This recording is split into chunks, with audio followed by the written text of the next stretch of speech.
Hello, this is Eric from Wisdom Heart.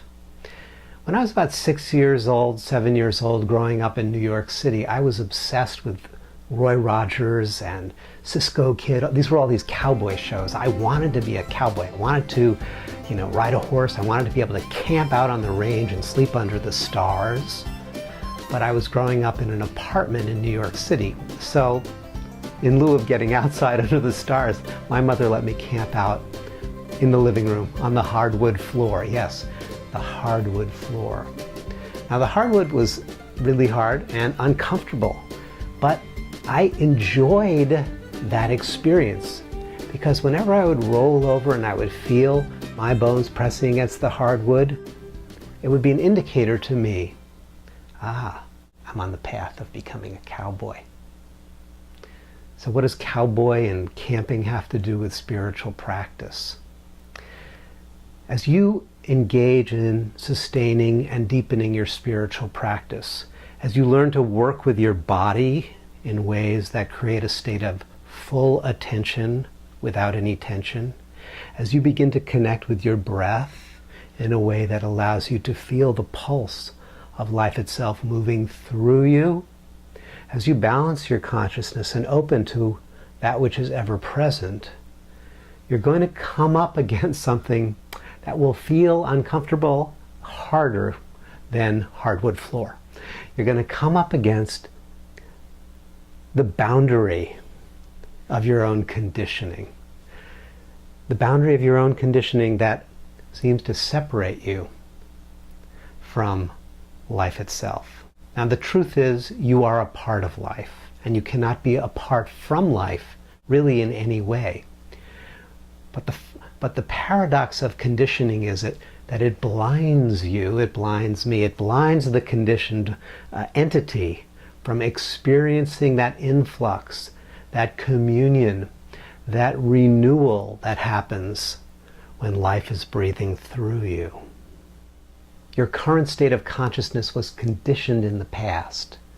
And as natural as that state of consciousness may feel on a day-to-day basis, fundamentally, truthfully, it's not natural. It is conditioned. And the practice of meditation, you learn how to, and you develop your capacity to move to the boundary of your conditioned self and to dissolve that boundary in order to integrate and weave more deeply, more fully, more completely the radiant creative energy of life itself into your being. The word is dissolving boundaries, not forcing your way, not muscularly efforting your way, because you can't really create a breakthrough through effort. The transformation of consciousness that occurs through meditation occurs as the boundaries of conditioning dissolve. And life creates the natural transformation through you and as you. Because meditation really is a way of saying yes. It's a way of saying deeply yes to life. Conditioning is a partial way of saying yes to life.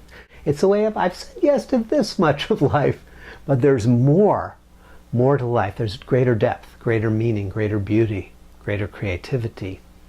And saying yes to that requires the dissolving of the boundaries.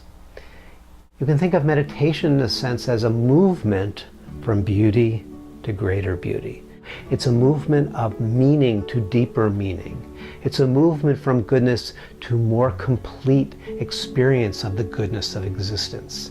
It's a movement from the creativity that is alive within you now to an even richer state of creativity. It's a way of saying yes and of intentionally cooperating with the evolutionary energy, the integrating impulse that is part of life itself.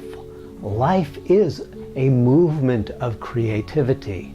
One of the greatest of the ancient watchwords of the yoga traditions, which is often whispered in the ancient days to the ears of the meditating student or disciple.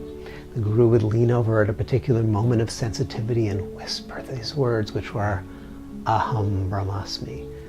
Sanskrit words that mean I am the creative principle.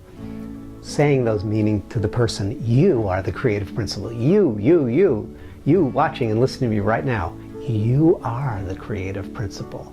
And you can say deep within, Aham Brahmasmi. You can say for yourself, I am the creative principle.